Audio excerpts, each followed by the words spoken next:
Anyway, I'm going to talk to you about evil on the internet, and I'm going to talk to you about phishing. I'm going to talk to you about mule recruitment, money mule recruitment, the people who move the money for the fishers. I'm going to talk about some things which you may not have seen, like fake auction escrow sites. Pharmacy sites, you've almost certainly seen those, which sell you Viagra. And then some fake banks, some totally fake banks, some Ponzi schemes, and all sorts of other things as well. Now, I'm going to try, during this talk, to show you some real live sites. Now, they may not actually work, because these are bad sites and people are trying to take them down. So they may have taken them down since I actually checked that they were all there at breakfast time this morning. So if everything goes wrong, I apologise, and I have some slides for all of these things. Just to get you all in the picture, there's a whole ecosystem out there. Mainly, the key thing is botnets, which is basically your and my machines taken over by the bad guys running Trojans, forming part of a botnet and then being commanded by criminals to do things like do DDoS attacks, to send spam, and also to host some of the bad websites which we look at. And there's also an entire underground economy whereby if you manage to compromise machines, then you can go and you can use your skills to compromise machines, and then you can go and sell compromised machines. Alternatively, if you go phishing and you can capture credentials, then you can go and sell the credentials to people, and they will cash them out. And so basically what we've got now is a great deal of specialization, which means that because people can be specialists in what they do, right, that moves the economy along. Adam Smith first described this for his pin factory in 17th century Scotland, that it was much better to make pins by having one person cut the bit of wire to length and somebody else sharpened it and somebody else put the top on the pin and so forth, rather than having one person doing all of these jobs. And that's what drove the Industrial Revolution, a certain amount of steam power and things like that as well. But the specialization of tasks was very important in terms of making people more efficient. And since the criminals have created this specialization around about 2003 or so, they have been much more efficient as well. So, just to get us all on the same page, what do I mean by phishing? Phishing is capture of user credentials by impersonating things. So, let's have a look at some phishing. And this is a domain which has been set up, this funny thing here, has been set up by the bad guys sometime yesterday. And if we go and visit one particular URL on that domain, there's the domain you see, there's a Facebook login page. If we go and visit another URL on exactly the same domain, there's a Western Union page. And Fifth Third Bank? Nobody ever heard of Fifth Third Bank before they started phishing it, but there you are. If you have some Fifth Third Bank credentials and you type them in there, then the criminals will steal your money.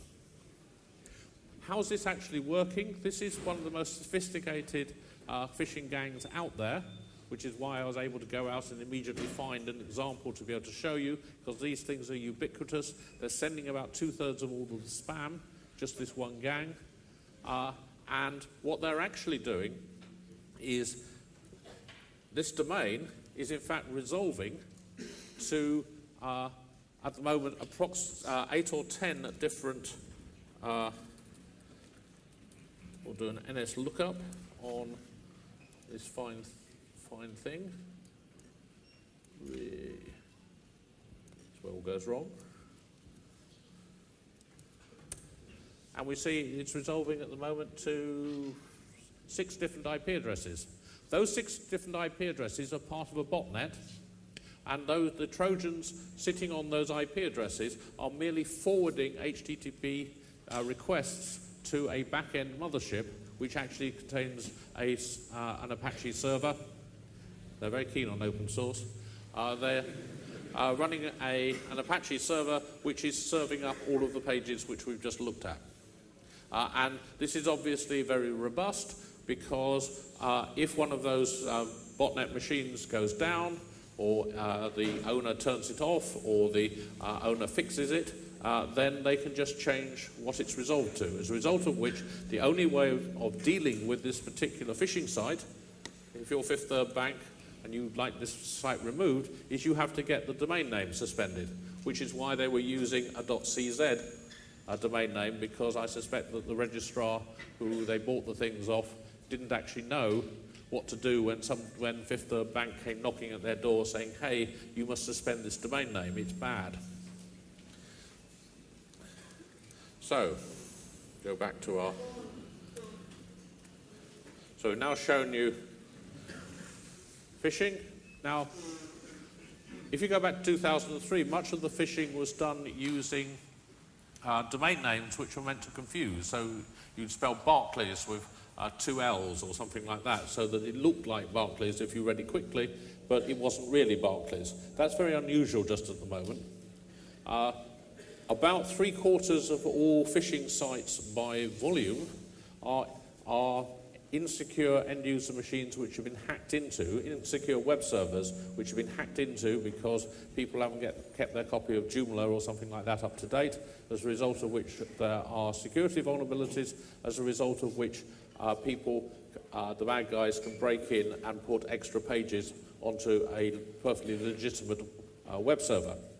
About 17% of all of the sites are just stuck on free web hosting, where all you have to do is turn up, hand over an email address, and you can have a web presence. And these people turn up, hand over an email address, and they have a web presence, and they put up phishing pages for eBay or PayPal or whoever it may be. And then they send out lots of spam pointing at those things. But the specialist attackers, who, as I say, are doing most of the action in terms of how much spam is sent, and we think are stealing most of the money, are using these fancy things like fast flux botnet systems. So, don't really want to go into this, but basically we have the way in which their URLs work is that they basically tend to have something to make it unusual and different, so it will get through spam filters. Then you have the name of the bank, which is very important, because if you don't have the name of the bank, why would anybody believe that it really was Fifth Third or whatever? And then you have whatever domain name they're using today, and then the bit at the end which decides whether or not this is going to be a Fifth Third fish or a Visa fish or a Western Union fish or whatever it may be. When we look at the takedown times, because I'm really an academic, and what we've been doing for about 3 years now is studying phishing, and one of the things we've been looking at is how long the websites last for. Right? Because if the websites last for a long time, there's the potential for doing a lot of damage.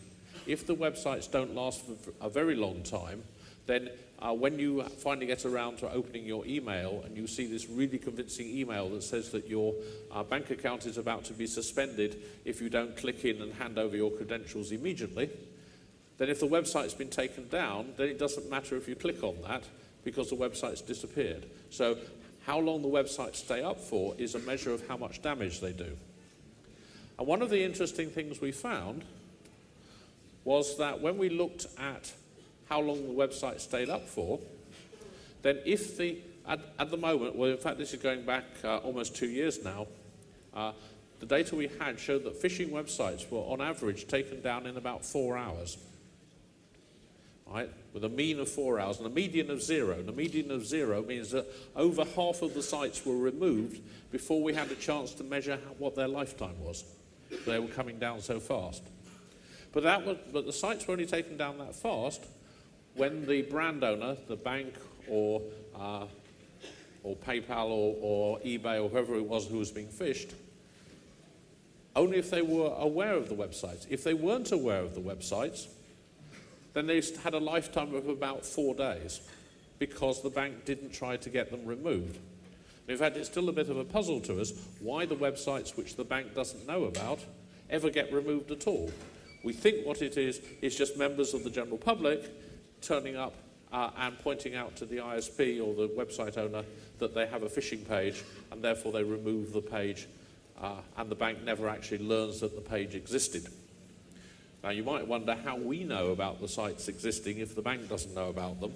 And the answer to that is that we get the data from two, well, in fact, now several more, takedown companies, people who collect lists of phishing websites, and they collect these lists of phishing websites, and if one of their customers, Barclays or eBay or whoever it is on that list of things, then they take the websites down.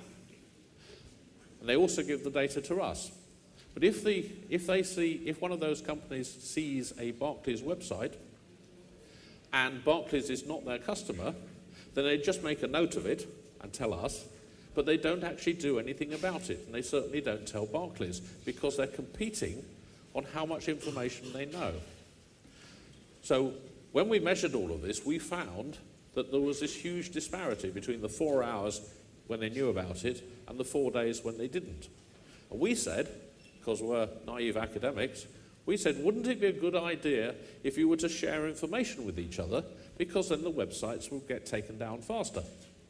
And they said, wouldn't it be a good idea if Barclays was to come along and buy a service from all of us?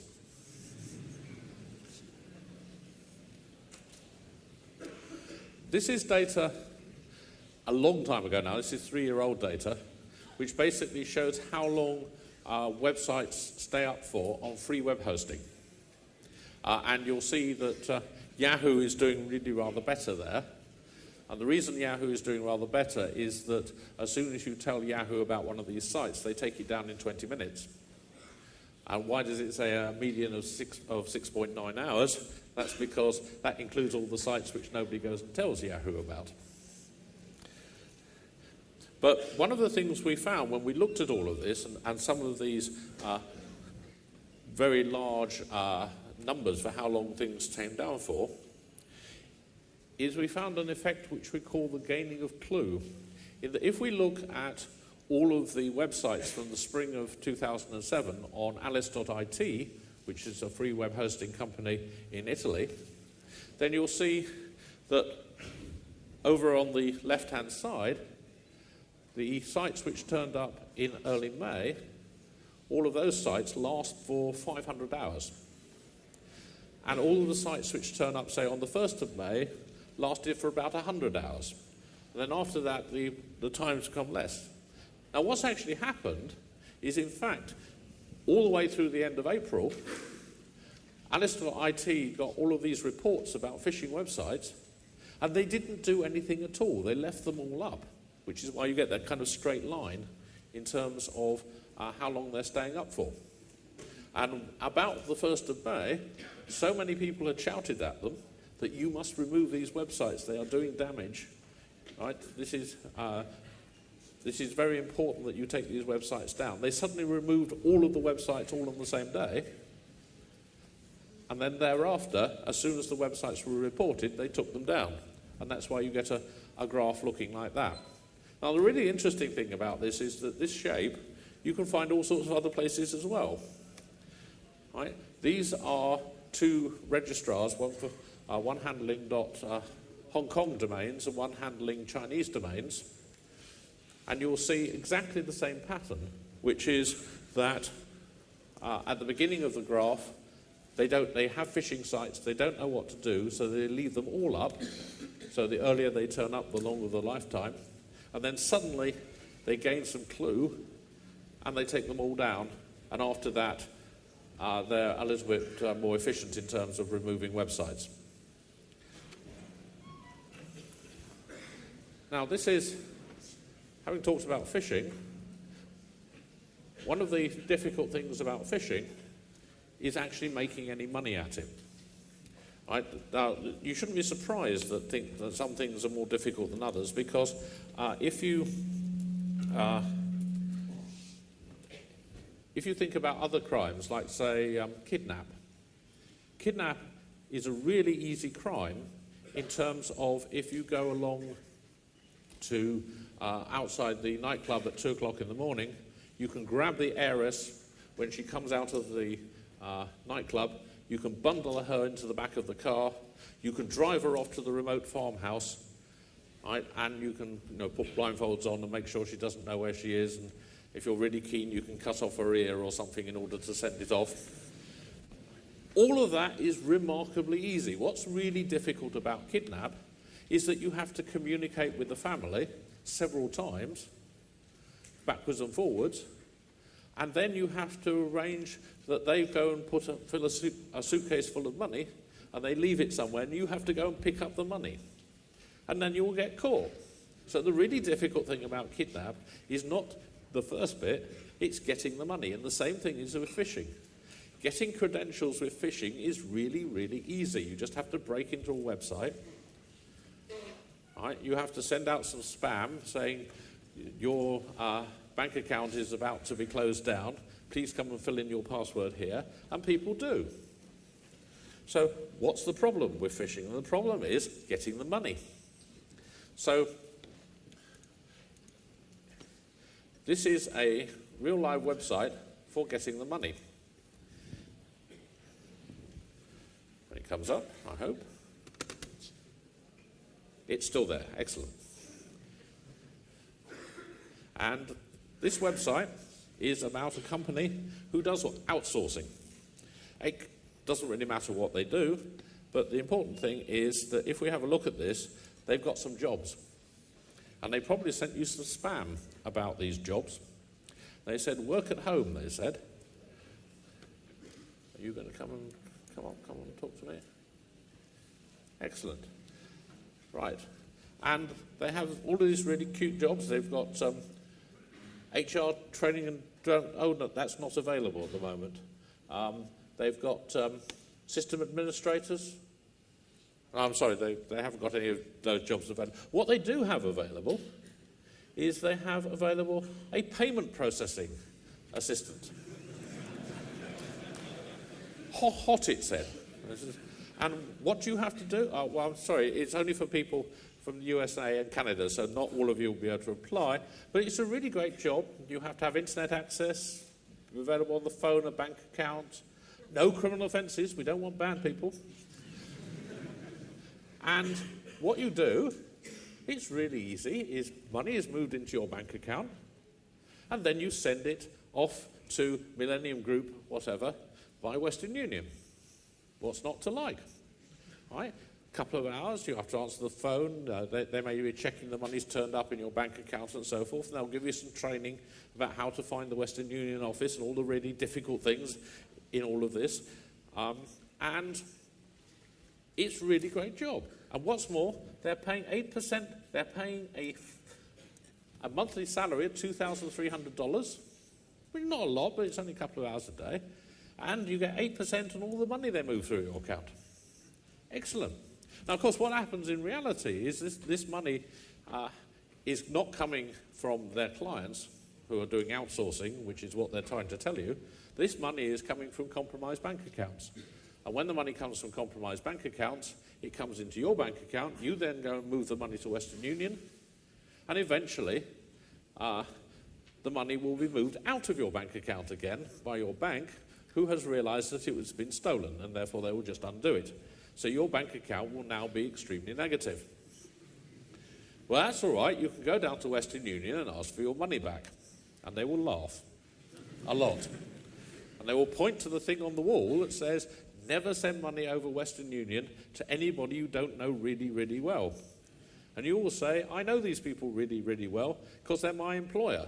And I have a signed contract of employment to show that they have employed me. And Western Union will laugh even harder. So, anyway, Millennium Group, one of the things you might be interested in the Millennium Group is where they are, right? Because, and they're in fact, they're based in 109 Livingston Street in Brooklyn, on the 7th floor. Fortunately, Mr. Google, when he comes up, here we go, right at the beginning, Mr. Google allows us to have a look at 109. You know, this is not a live webcam, you understand, this is a photo he took earlier.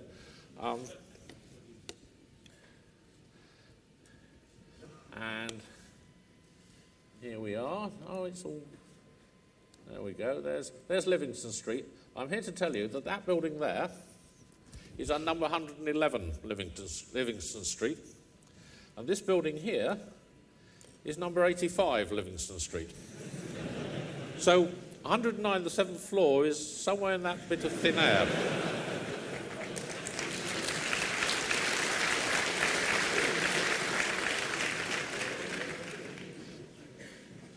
Now, one of the things you can do with these things, right now, the Millennium Group, the reason I picked them is this site's been up for a little while, but these sites don't last forever because various people take them down. But this is the management team of Millennium Group, and in particular, the chief executive, I really like him because he's a postgraduate of the Higher Educational Institute of England, the University of England, well-known place. This gentleman was a commercial director, personal manager of a large corporation engaged in electronics production. So we'll just copy that, and we'll go off to Google, and we'll type in this fine string, and we'll see we get a number of hits on this. And many of these pages, no, it gets better because Google has realised many of these pages are all the same. If we put in all the pages which are not all the same, this gentleman has been on the board of 120 different sites. Because they've just been doing cookie cutter, rolling this stuff out. You know, I'm sure they use version control for this stuff. So basically, that's being a money mule. And whoops, right back at the beginning. So we just go back to the talk which I'm supposed to be doing over here. There's that payment processing, etc. I'm basically. One of the interesting things about these sites is they get taken down very slowly. This is some data from about 3 years ago, but it's very much the same today. And you'll see that back in those days, they didn't set up a new... they basically used to set up multiple websites for the same company rather than inventing a new company each time, which is obviously easier. They've obviously improved the tools in order to be able to make a new company every time. But if you look at that, you'll see that those times are considerably longer than 4 hours, and they're considerably longer than 4 days as well. What's going on here? And what's going on here is that these money mule recruitment sites attack all of the banks, not just one bank, and therefore, since they're attacking everybody, it's no particular one bank's problem to get these sites removed. And therefore, they all leave it to somebody else to get the sites removed, and they don't worry about it. So the only people who are taking these down are basically activist groups like AA 419 and people like that, who basically spend their evenings doing nothing else but sending off emails to the hosting companies of these websites saying, please will you remove this, it's a scam, and we think that it should be removed. Right, so the banks, the professionals who can take down sites in 4 hours, just aren't tackling these ones at all, and they're very slow. Okay, here's a different scam. Let's just get rid of that. This is a company called GTS Global. And the reason you'll come across GTS Global is if you go and buy a car, or perhaps a motorbike, on an auction site, and you're lucky enough to win the auction. And the next thing you know is that the person selling you the car sends you an email. And the email says, well, not to be terribly rude to you, but I don't entirely trust you. So what I've done is I've given my car to an escrow company, and you give the money to the escrow company, and then the escrow company will arrange to release the car to you, and they will release the money to me. Okay, so we both trust the escrow company in order that we don't have to trust each other on the car and the money. And in particular, you'll be really pleased to hear that this escrow company not only does escrow, but they also do transportation as well. In fact, they're major transportation people, so in fact the car will be delivered to outside your front door. This is great, you think. So off you go, and you pay them some money. That's it, that's the end of the story. You just pay them some money. So this is and so basically, big red thing, so you can fill in the money here and you send them off the money, and they actually have some tracking so that you don't realize that you might be able to undo the money transfer if you're really quick. So they have some tracking, so you'll be able to see where your car's been moved to and so forth. So you can, and they'll give you a serial number so you can see where it's gone to and so forth. So it's really quite impressive. It's great. Now, where is, right, they're one of the largest shipping lines in the world, it says here, one of the leading global shipping lines in the world, and they're based at 13645 Alton Parkway.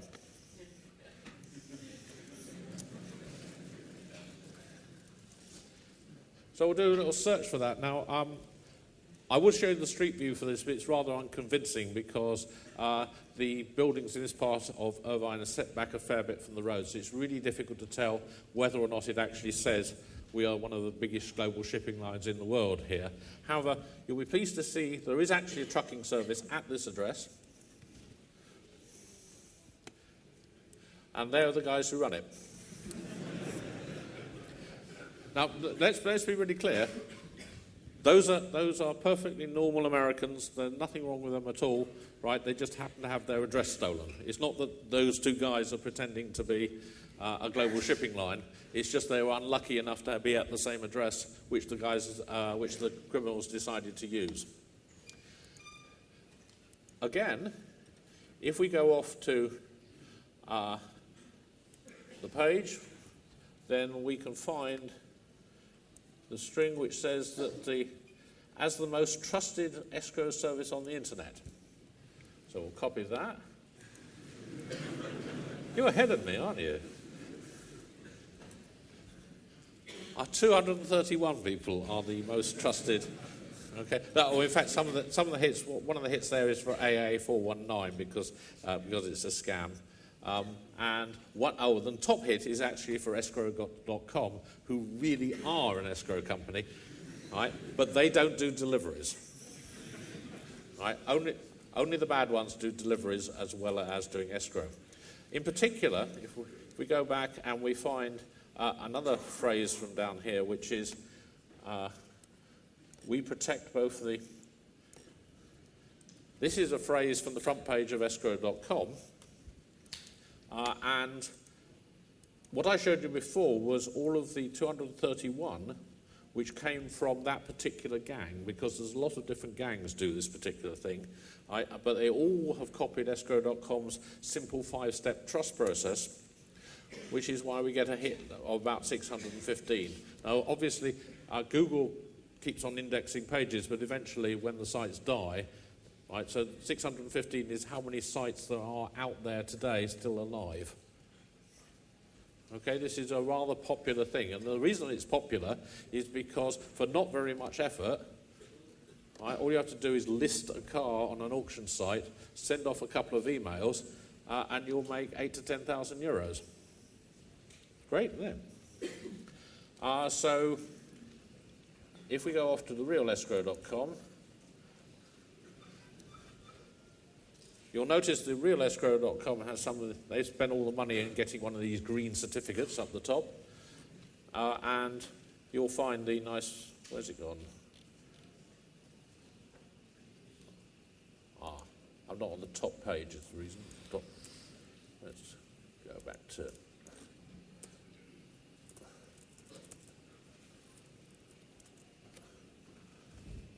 right up the top, you'll see that this is where so escrow.com are the people who have the 5-step trust process, and escrow.com you can trust. Okay, so back to the talk.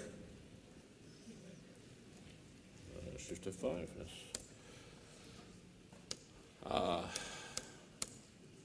escrow.com. Lots and lots of them. Lifetime is fairly high.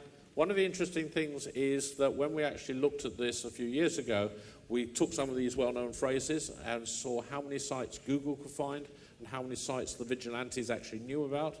And basically, only about a quarter or so of the sites was any attempt being made to take them down. I haven't done that figure lately. It's possible that figure has improved. Right. Now, if you had too much beer last night, then possibly you'll be interested in a pharmacy site. I will sell you all sorts of useful things for dealing with your hangovers or the side effects thereof. Excellent, still there. This is good old Canadian pharmacy, which has been around for ages and ages and ages.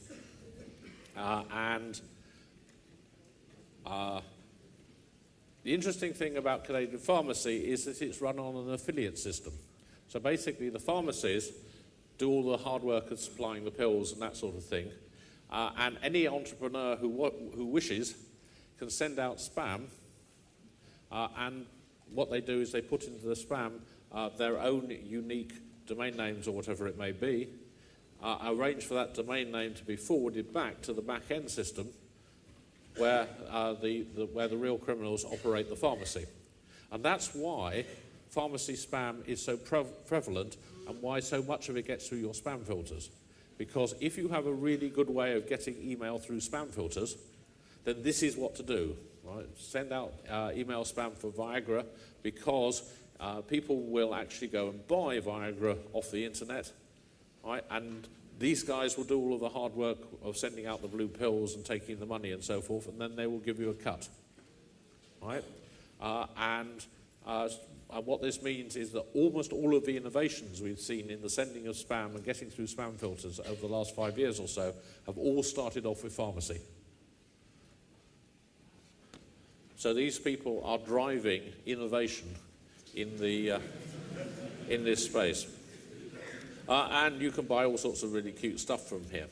Now, what I used to do, in fact they have changed, because I'm going to have to go and show you an older page. Or just show you quickly. Google has about 53,500 hits for the stuff down the left-hand, the menu down the left-hand side. If you go and look for those, then you get a very large number of hits. Some of these hits are for blog spam. Some of them are for other material. But most of those are just lots of domains which are forwarding to this thing. If we go and look at a rather older one,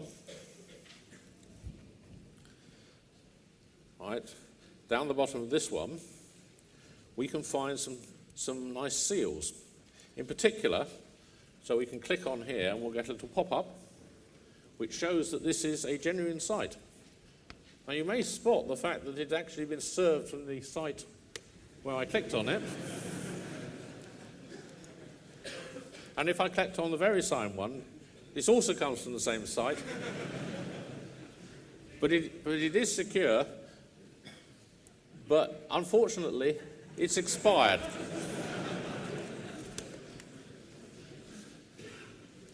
In fact, I think this site is just left lying around because the current sites don't have those seals on at all, so I'm going to have to rewrite the talk soon.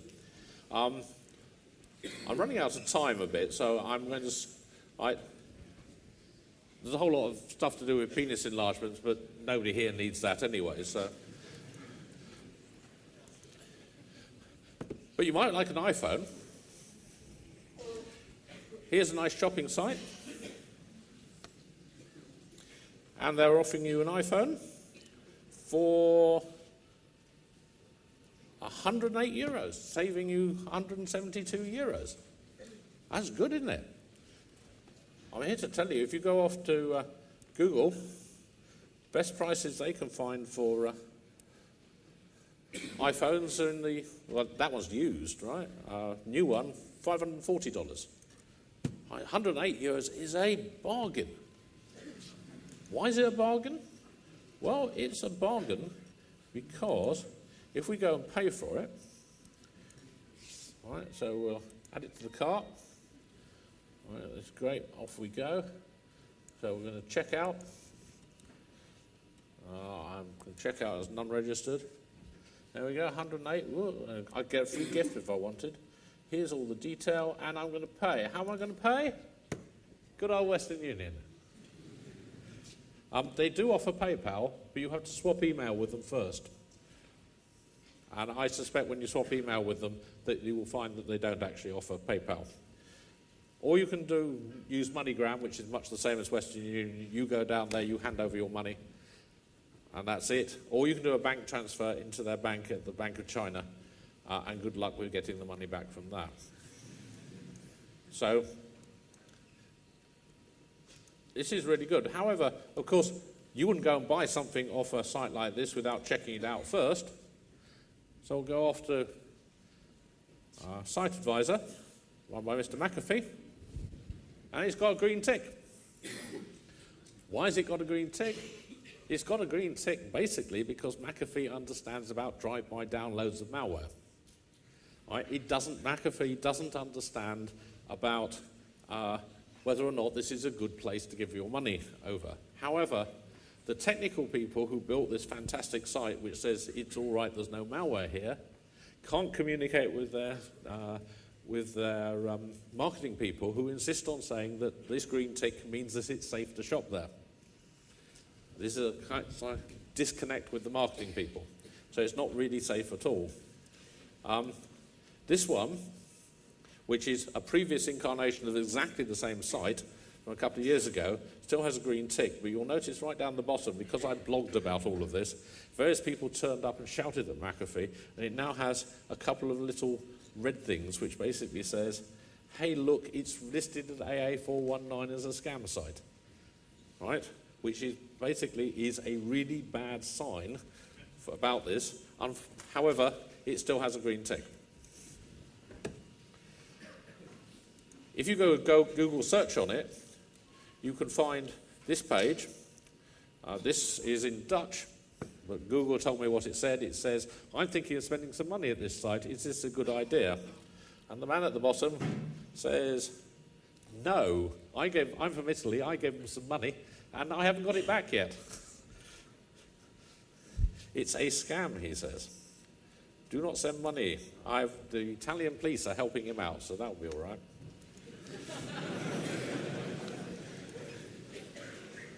Okay, I've got 5 minutes left, so I'm going to be able to show you one more thing, which is a bank. This is great. This is a bank. Fleming's Merchant Bank. There used to be a Robert Fleming Merchant Bank until 2000, when it ran into a bit of trouble and got bought by Chase, and they haven't reused the name, but the bad guys have reused the name. And you can do online banking through this bank. By the way, do you see all this really cute stuff on the... I hope it's coming across. Right, the guys who do this have nothing better to do than design really cool websites. You should employ them. So you can sign up and so forth. But why would you want to sign up for this bank? Right. Here's the contacts for the bank, which will show that it's based in Glasgow. All right, so off we go. Go on Google. Google will show you the street view. There we go. Well, actually, I've cheated on that because, in fact, the number 11 is over on the other side of the road. But it doesn't say Fleming's Merchant Bank anywhere there at all because, of course, there's no relationship between this and Fleming's. But why would you want to have a bank? Well, supposing that you were helping out an African dictator move all of his money, it might be useful for you to be able to go and do a login to see the account which contained all the money. Also, if you've won the Canadian lottery, and many people here have won the Canadian lottery, one of the things you'd find is that the people at the Canadian Lottery have very helpfully taken your money and they put it in a high interest yield bearing account, right, so that you will have some so that when you get the money it wasn't sort of being wasted, it's been earning interest all the time. But unfortunately, when you go and look at your money and sign into the merchant bank where they put it, you'll discover that you owe them 500 euros for opening the account. And under the bank's obscure rules, and they're very sorry about this, you can't actually pay for it from the money in your account. You'll have to send them some money from elsewhere, which is how they make money on the lottery. So there's a man there waving times at me and saying that I'm running out of time. So I will finish by showing you this one because I think it's just so fantastic. Right? This is a high yield investment program and they offer you 110% return after 1 day. No wonder the banks make money if they're only giving you 0.5% a year, if they can make money at this rate. Now, the really fun thing about these things is that they are, the people who take part of them know that they are a scam. Because what they do, it's a Ponzi scheme, right? What they do is they take in money today and they pay you your interest owed on what you deposited yesterday on the basis of how much they're taking today's money and using to pay off yesterday and so forth, right? So this, provided you've got new people turning up putting in money, you make then the people who are in at the beginning make a profit. And therefore, if you know it's a Ponzi scheme, then there are people who will tell you, lots and lots of sites, which will tell you about all of these schemes, which ones are new, which ones are still paying out and so forth, so you can invest your money wisely in the Ponzi schemes which are still on the process of taking off so that you can make some money. I'm a little cynical about this. I think the only people who are really making money out of this is this guy who's written a book about it, and he says the first thing you must do is admit to yourself it's a Ponzi scheme, and after that, try and make some money. So I think I've plugged his book for long enough. I'll take that off and say that since I've run out of time, I will skip a lot of the rest of it. Much apologies, and we'll go down to the end where you'll see the link to our blog where we put all the cool stuff we do and to my publications page. Thank you very much.